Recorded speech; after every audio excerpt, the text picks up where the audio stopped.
Hello दोस्तों, स्वागत है आपका माई एकेडमी यूट्यूब चैनल पर। आज के इस पॉलिटी के सेकेंड सीरीज में हम स्टडी करेंगे राष्ट्रपति संबंधित कुछ महत्वपूर्ण अनुच्छेद को। जो भी दोस्त मेरे पिछला लेक्चर नहीं देखे हैं तो डिस्क्रिप्शन बॉक्स में लिंक दिया होगा, उसे जाकर देख ले।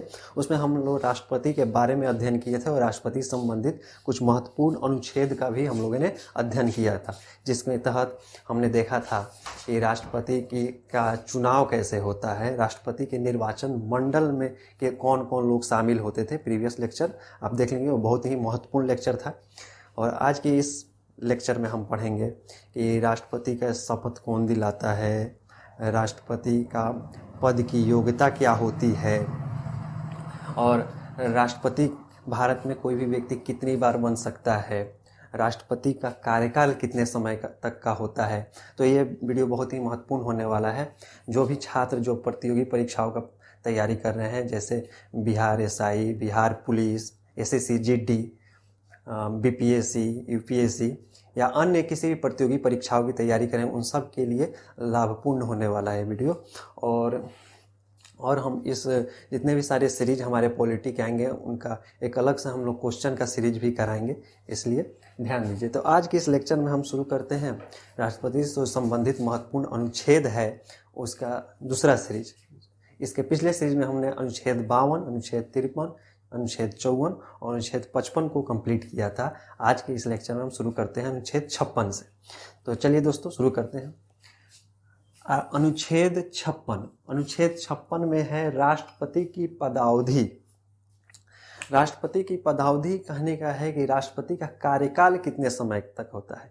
कोई भी व्यक्ति राष्ट्रपति बनता है तो सामान्यतः उनका कार्यकाल 5 वर्षों तक का होता है। जैसे हम राष्ट्रपति का चुनाव जीत गए, राष्ट्रपति के चुनाव जीतने के बाद हमको शपथ देना होता है। तो राष्ट्रपति का शपथ लेने के बाद जो हम साइन करते हैं अपने पद के लिए, तो उस तिथि से लेकर 5 वर्षों तक सामान्यतः हम राष्ट्रपति के पद पर बने रहते हैं, जिसका वर्णन भारतीय संविधान के भाग 5 के अंतर्गत आता है अनुच्छेद 56। इसके अनुच्छेद 56 में यह वर्णन किया गया है कि राष्ट्रपति की पद की अवधि क्या होगी, राष्ट्रपति का कार्यकाल कितने समय तक का होगा। तो पद ग्रहण करने की तिथि से 5 वर्ष तक सामान्यतः। अगर कुछ और परिस्थितियां हम देखते हैं उनके कार्यकाल से संबंधित, जिन्हें छोटे छोटे पॉइंट्स में हम देखेंगे। जैसे राष्ट्रपति का आकस्मिक निधन हो जाता है, ठीक है, या राष्ट्रपति अपने कार्यकाल के दौरान स्वयं त्यागपत्र दे देते हैं। तो यहाँ पे ध्यान दीजिएगा दोस्तों कि राष्ट्रपति अपना त्यागपत्र किसे देते हैं। तो राष्ट्रपति अपना त्यागपत्र उपराष्ट्रपति को देते हैं। राष्ट्रपति अपना त्यागपत्र उपराष्ट्रपति को देते हैं, या राष्ट्रपति का आकस्मिक निधन हो जाता है तब भी उनकी पद की रिक्तता होती है, यानी वो उनके पद खाली रहता है। और एक और प्रावधान संविधान में किया गया है कि राष्ट्रपति अगर संविधान के नियमों का उल्लंघन करते हैं तो उनको पद से हटाया जाता है, जिसे एक प्रक्रिया कहते हैं महाभियोग, जिसका हम अनुच्छेद 61 में विस्तृत रूप से देखेंगे। अभी सिर्फ ये जानिए कि 3 तरीके से राष्ट्रपति का पद रिक्त हो सकता है, या राष्ट्रपति की अगर आकस्मिक मृत्यु हो जाती है, या राष्ट्रपति खुद अपना त्यागपत्र दे देते हैं उपराष्ट्रपति को, या राष्ट्रपति को महाभियोग द्वारा उनके पद से हटाया जाता है। तो उस स्थिति में हम यह देखेंगे कि भारत में जो राष्ट्रपति का चुनाव कराया जाता है वो निर्वाचन आयोग द्वारा कराया जाता है। तो निर्वाचन आयोग का यह अधिकार है, या यह बताया गया है संविधान में निर्वाचन आयोग के बारे में, कि राष्ट्रपति का जब पद रिक्त होता है तो मैक्सिमम 6 माह के अंदर 6 माह के अंदर राष्ट्रपति का दोबारा चुनाव करा के उनके पद को भर लिया जाता है, यानी उनके उम्मीदवार को वहाँ बैठा दिया जाता है। तो इस 6 माह के अंदर जो बैठाया जाता है, तो इस 6 माह तक तो राष्ट्रपति का पद तो रिक्त रहेगा नहीं, किसी न किसी को तो राष्ट्रपति के कार्यों का निर्वहन करना होगा। तो इस स्थिति में भारतीय संविधान में एक अनुच्छेद 65 बनाया गया है, जिसके तहत यह प्रावधान किया गया है। और एक अधिनियम भी है, राष्ट्रपति उत्तराधिकार अधिनियम 1969, राष्ट्रपति उत्तराधिकार अधिनियम 1969 या अनुच्छेद 65 में यह बताया गया है कि राष्ट्रपति का अगर पद रिक्त होता है, आकस्मिक मृत्यु हो जाए, ठीक है, या उनको महाभियोग से उनके पद से हटाया जाए, या राष्ट्रपति खुद त्यागपत्र दे दे, तो इस स्थिति में उपराष्ट्रपति जो है कार्यवाहक राष्ट्रपति के रूप में, कार्यवाहक यानी 6 माह तक मैक्सिमम कार्यवाहक राष्ट्रपति वो बन सकते हैं। 6 माह तक, जब तक कोई नया राष्ट्रपति का चुनाव जीत के नहीं आ जाता है, तब तक उपराष्ट्रपति उस कार्यवाहक राष्ट्रपति के रूप में कार्य करेंगे। अगर उपराष्ट्रपति का भी पद रिक्त है तो उस स्थिति में सर्वोच्च न्यायालय के मुख्य न्यायाधीश कार्यवाहक राष्ट्रपति के रूप में काम करेंगे। जैसे मोहम्मद हिमायतुल्लाह जो है सर्वोच्च न्यायालय के मुख्य न्यायाधीश थे, उनके द्वारा राष्ट्रपति के कार्यों का निर्वहन किया गया था। उसके बाद ये भी प्रावधान संविधान में है कि अगर सर्वोच्च न्यायालय के मुख्य न्यायाधीश का भी पद रिक्त है तो सर्वोच्च न्यायालय के जो वरिष्ठतम न्यायाधीश होंगे वो राष्ट्रपति के कार्यों का निर्वहन करेंगे। तो यहाँ ध्यान दीजिएगा दोस्तों, ध्यान दीजिएगा, अगर राष्ट्रपति का पद रिक्त है तो सबसे पहले उपराष्ट्रपति, उपराष्ट्रपति भी अगर नहीं है तो सर्वोच्च न्यायालय के, एससी लिख देते हैं, सुप्रीम कोर्ट, सर्वोच्च न्यायालय, सर्वोच्च न्यायालय के मुख्य न्यायाधीश, ठीक है, मुख्य न्यायाधीश,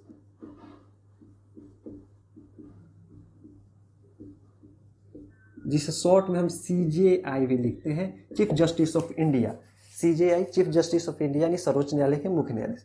अगर ये भी, इनका भी पद रिक्त है, ठीक है, इनकी अनुपस्थिति में सर्वोच्च न्यायालय के जो वरिष्ठतम न्यायाधीश होंगे वो राष्ट्रपति के कार्यों का निर्वहन करेंगे। यह सब अनुच्छेद 56 में वर्णन किया गया है। भारतीय संविधान के अनुच्छेद 56 में बताया गया है ये सब। राष्ट्रपति के पद की अवधि और राष्ट्रपति के अगर पद की रिक्तता होती है तो उनके कार्यों का निर्वहन किसके द्वारा किया जाएगा। और 6 माह तक, 6 माह के अंदर उनके पद की रिक्तता की अवधि से 6 माह के अंदर दूसरे राष्ट्रपति को चुनाव करा के निर्वाचन आयोग द्वारा दूसरे राष्ट्रपति को उनके पद पे बैठा दिया जाएगा। तो ये हम समझ गए दोस्तों। चलिए हम आगे बढ़ते हैं। अनुच्छेद 57, अनुच्छेद 57 में कहा गया है कि राष्ट्रपति का पुनः निर्वाचन यानी राष्ट्रपति का फिर से चुना जाना, ठीक है, राष्ट्रपति का फिर से चुने जाने का वर्णन किया गया है अनुच्छेद 57 में, जिसके तहत यह प्रावधान किया गया है कि भारत में राष्ट्रपति कोई भी व्यक्ति अगर बनता है तो वह कितनी बार भी बन सकता है। लेकिन अमेरिका केस में क्या आप जानते हैं कि अमेरिका के में अगर कोई राष्ट्रपति बनता है कोई व्यक्ति तो कितनी बार बन सकता है? तो अमेरिका में मात्र 2 बार ही यह प्रावधान किया गया है कि कोई भी व्यक्ति अमेरिका में 2 बार ही राष्ट्रपति बन सकता है। लेकिन अपना देश भारत महान, भारत में है कि कोई भी व्यक्ति कितनी बार भी राष्ट्रपति बन सकता है, ठीक है, पुनः निर्वाचन हो सकता है, कितनी बार भी चुना जा सकता है अगर वह राष्ट्रपति की पद की योग्यता रखता हो और राष्ट्रपति के निर्वाचन में वो न्यूनतम कोटा प्राप्त कर ले। जो भी छात्र मेरा प्रीवियस लेक्चर नहीं देखेंगे, डिस्क्रिप्शन बॉक्स में लिंक दिया हुआ है, उसे देख लेंगे। प्रीवियस लेक्चर में बताया गया है कि राष्ट्रपति के मतदाता कौन है और राष्ट्रपति के चुनाव का तरीका क्या होता है, ठीक है, वहां से उस कन्फ्यूजन को दूर करेंगे। नेक्स्ट हम देखेंगे अनुच्छेद 58। अनुच्छेद 58 में है कि राष्ट्रपति पद की योग्यताएं क्या क्या होती है, कि भारत में अगर राष्ट्रपति का चुनाव लड़ना है तो उस व्यक्ति में क्या योग्यताएं होनी चाहिए, इसका वर्णन है किस अनुच्छेद में? अनुच्छेद 58 में उसका वर्णन किया गया है, जिसके तहत जो प्रावधान है हम देखेंगे। जैसे सबसे पहला प्रावधान है कि भारत का नागरिक होना चाहिए, भारत का नागरिक हो, तो भारत का नागरिक होना आवश्यक है। यहाँ पे प्रश्न आता है कि भारत का जन्मा नागरिक हो, तो देखिए दोस्तों हम समझेंगे कि भारत का नागरिक हो या भारत का जन्मा नागरिक हो, दोनों में क्या डिफरेंस है। तो हम देखते हैं कि जैसे भारत में नागरिकता 5 प्रकार से प्राप्त की जाती है, ठीक है, जन्म से, देशीयकरण द्वारा, वंश परंपरा के आधार पे, ठीक है, भूमि के अधिग्रहण द्वारा, ठीक है, या रजिस्ट्रेशन द्वारा, ठीक है, पंजीकरण द्वारा। तो 5 प्रकार से होती है। एक जन्म से अगर छोड़ देते हैं तो बाकी जो 4 प्रकार से जो नागरिकता, अगर कोई भी व्यक्ति दूसरे देश का भी हो, जन्म हुआ हो उसका, दूसरे देश में भी जन्म हुआ है, और इस 4 प्रकार से अगर वो भारत की नागरिकता प्रदान उसे हो जाती है तो भी राष्ट्रपति का चुनाव लड़ सकता है, ठीक है। तो पहला था जन्म से, देशीयकरण द्वारा, पंजीकरण द्वारा, ठीक है, वंश परंपरा के कारण या भूमि अनुदान के कारण जो नागरिकता प्राप्त होती है। तो जन्म वाला छोड़ के बाकी शेष 4 जो हो उससे अगर भारत का नागरिक होना चाहिए, बस भारत का जन्मा नागरिक नहीं, सिर्फ भारत का नागरिक होना आवश्यक है, ठीक है। और भारत में नागरिकता कितने प्रकार से प्राप्त की जाती है? 5 प्रकार से। नागरिकता जो है भारतीय संविधान के भाग 2 में उसका वर्णन किया गया है, ठीक है, जब हम अनुच्छेद देखेंगे तो उससे संबंधित उस लेक्चर में उसको देखा जाएगा। नेक्स्ट जो योग्यता है राष्ट्रपति के पद की, जो दूसरी योग्यता है कि 35 वर्ष की आयु पूर्ण कर चुका हो। ठीक है, यहाँ पे ध्यान दीजिएगा दोस्तों, बातें हो रही हैं कि अगर कोई भी व्यक्ति राष्ट्रपति का चुनाव लड़ना चाहता है तो उसे कम से कम 35 वर्ष की आयु पूर्ण कर चुका होना चाहिए। और अधिकतम उम्र की कोई सीमा नहीं है। उम्र में देखें तो अधिकतम 80 साल का भी हो, 90 साल का भी हो, 35 वर्ष से ऊपर होना चाहिए, वो राष्ट्रपति का चुनाव लड़ सकता है। ठीक है, फिर हम नेक्स्ट देखते हैं किसी लाभ के पद पर ना हो। ठीक है, किसी लाभ के पद पर ना हो। ठीक है, अब इसमें कुछ महत्वपूर्ण बातें ये है, जानने योग्य बातें, जिससे प्रश्न मेनली प्रश्न कहाँ से बनता है कि लाभ के पद में किसे शामिल नहीं किया जाता है। जैसे राष्ट्रपति को, उपराष्ट्रपति को, किसी राज्य के राज्यपाल को, संघ या राज्य के मंत्री को लाभ के पद में शामिल नहीं किया जाता है। ठीक है, तो यह ध्यान दीजिएगा दोस्तों। और इन्हें छोड़ के जो शेष पद हैं, कोई प्राइवेट कंपनी हो या सरकारी अफसर ही हैं, ठीक है, या कोई अन्य पद पे हैं, इन्हें छोड़कर तो उन्हें उस पद का त्याग करना होगा, तब वो चुनाव लड़ सकते हैं। ठीक है, तो ये है किसी लाभ के पद पर ना हो, तीसरी योग्यता राष्ट्रपति के चुनाव लड़ने के लिए। चौथी है कि पागल या दिवालिया ना हो। ठीक है, ठीक है, और एक और होता है कि जैसे पढ़ा लिखा हो कि नहीं, यहाँ से प्रश्न बन जाते हैं।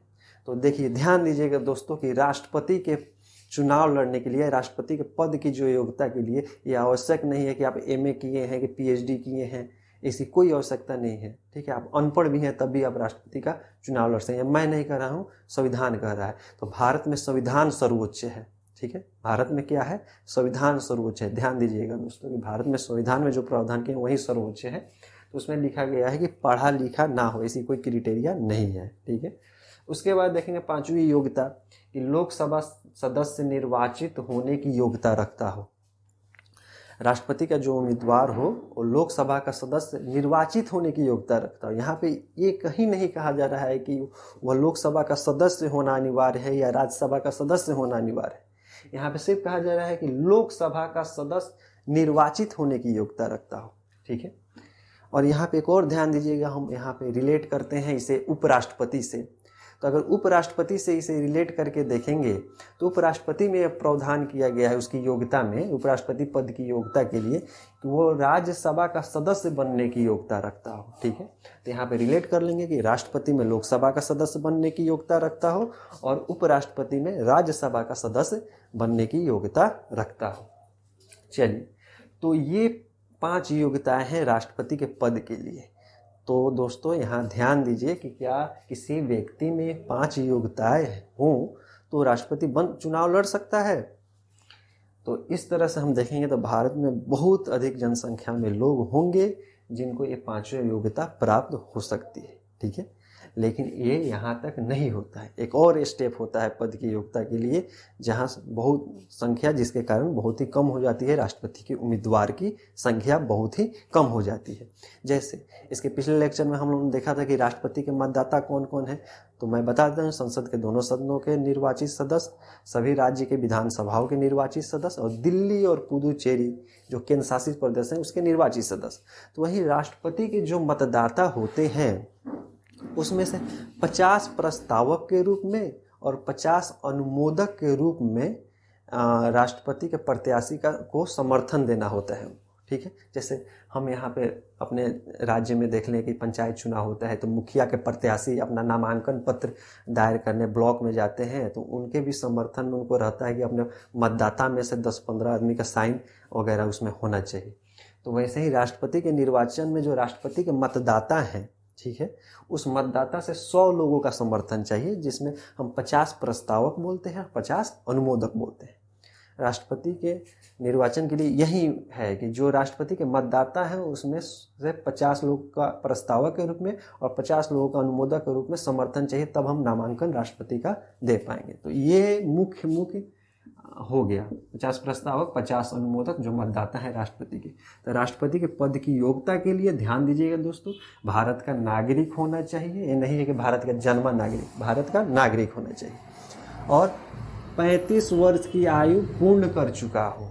ठीक है, 35 वर्ष की आयु पूर्ण कर चुका हो, किसी लाभ के पद पर ना हो। लाभ का पद बता दिया गया है कि किसी कौन कौन नहीं है, राष्ट्रपति, उपराष्ट्रपति, राज्यपाल या संघीय राज्य का मंत्री। पागल या दिवालिया ना हो, ठीक है। पढ़ा लिखा हो, ऐसी कोई इम्पोर्टेंस नहीं है उसका कि स्टडी किया हो, डिग्री है उसके पास कि नहीं। लोकसभा का सदस्य बनने की, निर्वाचित होने की योग्यता रखता हो और मतदाता के रूप में 50 प्रस्तावक और 50 अनुमोदक यानी 100 लोगों का उनके मतदाता के समूह में से समर्थन होना चाहिए, ठीक है। तो ये हो गया राष्ट्रपति के पद की योग्यता, जिसका वर्णन भारतीय संविधान के अनुच्छेद 58 में किया गया है, ठीक है दोस्तों। नेक्स्ट हम देखते हैं अनुच्छेद 59। अनुच्छेद 59 में यह प्रावधान किया गया है कि अगर किसी सदन के सदस्य हैं, राज्य के विधानसभा के सदस्य हैं या कोई सांसद है या कोई विधायक है, अगर राष्ट्रपति निर्वाचित होता है तो उसे राष्ट्रपति का शपथ ग्रहण के पहले या राष्ट्रपति का पद ग्रहण करने के पहले उसे अपने सदन की सदस्यता का त्याग करना होगा। ये कहता है अनुच्छेद 59 के तहत। अनुच्छेद 59 के तहत यह भी प्रावधान किया गया है कि जो भारत के सर्वा राष्ट्रपति हैं उन्हें किराया मुक्त आवास दिया जाएगा, जो जैसे राष्ट्रपति भवन बनाए गए हैं उनके रहने के लिए, निवास करने के लिए। और राष्ट्रपति के जो भत्ते, परिलब्धियाँ, इन सबों का या विशेषाधिकार का जो वर्णन किया गया है अनुच्छेद 59 में किया गया है, ठीक है। अब नेक्स्ट हम देखेंगे अनुच्छेद 60। देखिए ध्यान दीजिए दोस्तों, अनुच्छेद 60, 100 से 60, 100 से शपथ। अनुच्छेद 60 में क्या है, शपथ का प्रावधान है। 100 फॉर्मूला से आप याद कीजिएगा, अनुच्छेद 60 में शपथ का प्रावधान है। अनुच्छेद 60 में क्या है, राष्ट्रपति के शपथ का प्रावधान है, ठीक है। तो ये है अनुच्छेद 60 में राष्ट्रपति का शपथ के बारे में, ठीक है।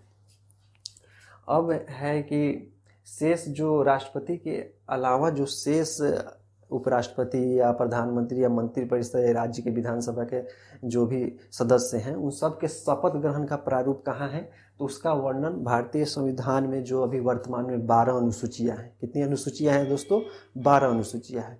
उस 12 अनुसूची के में से जो अनुसूची 3 है उसमें अन्य सभी लोगों के शपथ का प्रारूप का वर्णन किया गया है, लेकिन राष्ट्रपति के शपथ का प्रारूप का वर्णन भारतीय संविधान के अनुच्छेद 60 में किया गया है। और अन्य सभी लोगों के शपथ का, राष्ट्रपति के अलावा अन्य सभी लोगों के शपथ का प्रारूप भारतीय संविधान में भी वर्तमान में 12 अनुसूचियां हैं, जिसमें से अनुसूची 3 में उसका वर्णन किया गया है, ठीक है। अनुसूची 3 में उसका वर्णन किया गया। और यहाँ देखिए, ध्यान दीजिए दोस्तों कि राष्ट्रपति को शपथ कौन दिलाता है, तो राष्ट्रपति को शपथ सर्वोच्च न्यायालय के मुख्य न्यायाधीश द्वारा दिलाया जाता है।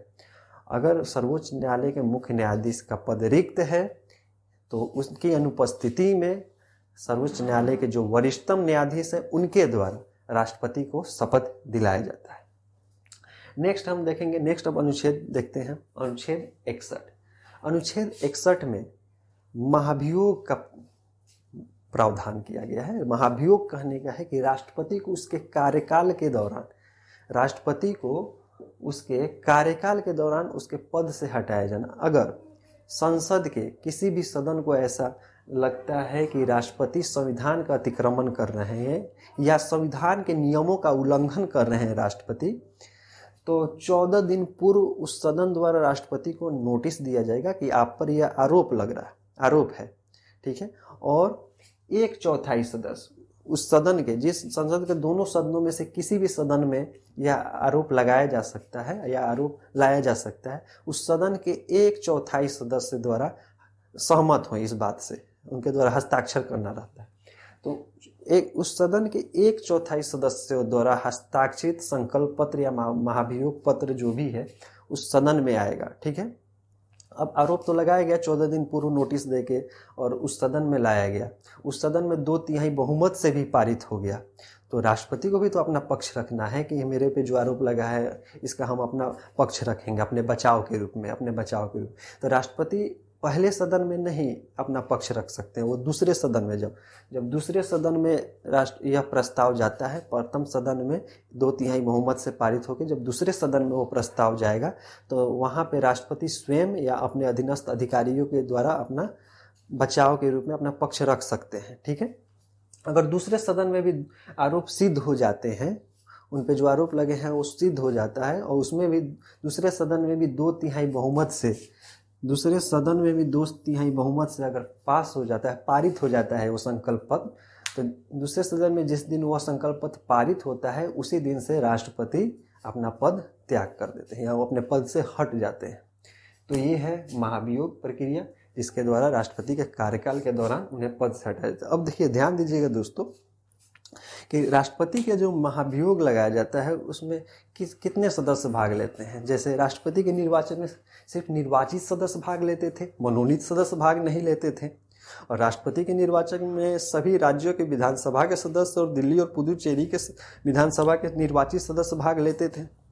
लेकिन उनके महाभियोग में सिर्फ संसद के दोनों सदनों के सभी सदस्य भाग लेते हैं। ठीक है, संसद के दोनों सदनों के सभी सदस्य यानी निर्वाचित और मनोनीत दोनों सदस्य भाग लेते हैं। जैसे 545 अभी वर्तमान में 545 सदस्य हैं लोकसभा में, 245 सदस्य हैं राज्यसभा में। एलएस लिख रहे हैं लोकसभा को शॉर्ट में, आरएस लिख रहे हैं राज्यसभा को शॉर्ट में। तो 545 में जिसमें 543 सदस्य निर्वाचित जनता द्वारा चुन के भेजे जाते हैं, हमारे द्वारा चुन के भेजे जाते हैं। 2 सदस्य राष्ट्रपति द्वारा आंग्ल भारतीय समुदाय से मनोनीत किए जाते हैं। अब 245 जो सदस्य राज्यसभा में है, इसमें 233 सदस्य चुन के जाते हैं और 12 सदस्य राष्ट्रपति द्वारा मनोनीत किए जाते हैं। तो यही 545 और 245 सभी सदस्य भाग लेते हैं राष्ट्रपति के महाभियोग प्रस्ताव में। ठीक है, महाभियोग में ये सब वोट देने का अधिकार।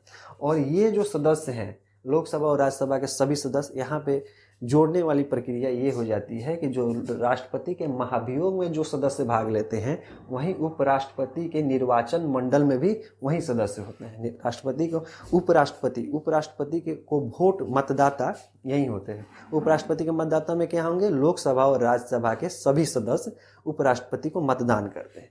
तो यहाँ से ये सिमिलरिटी बनती है कि राष्ट्रपति के महाभियोग में जो सदस्य भाग लेते हैं वहीं उपराष्ट्रपति के निर्वाचन में वही सदस्य भाग लेते हैं। तो ये हो गया। अब नेक्स्ट है कि अनुच्छेद 62।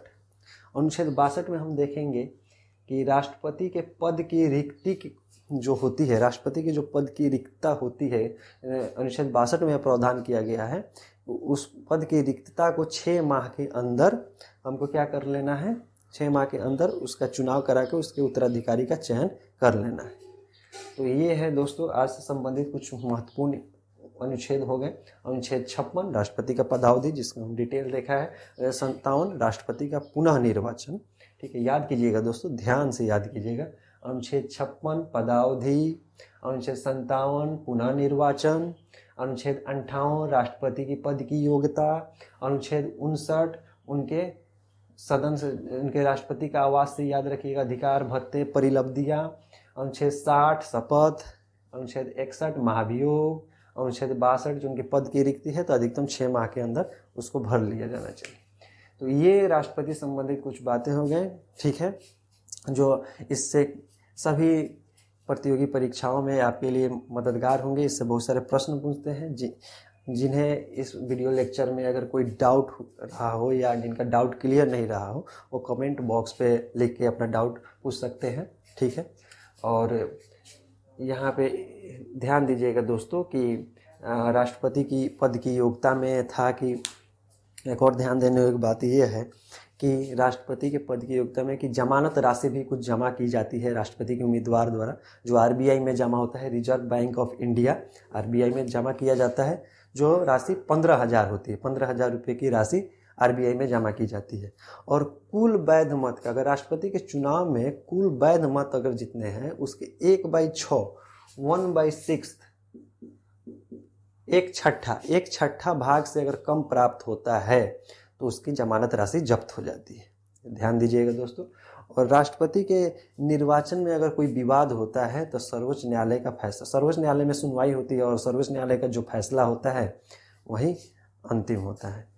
Thank you for watching. अगर आपको ये वीडियो अच्छा लगे, ठीक है, तो वीडियो को लाइक करें, चैनल को सब्सक्राइब करें और बेल आइकन को जरूर प्रेस करें कि जो भी इंपॉर्टेंट वीडियो आपके लिए बनाया जाए समय समय से आपके पास जाए।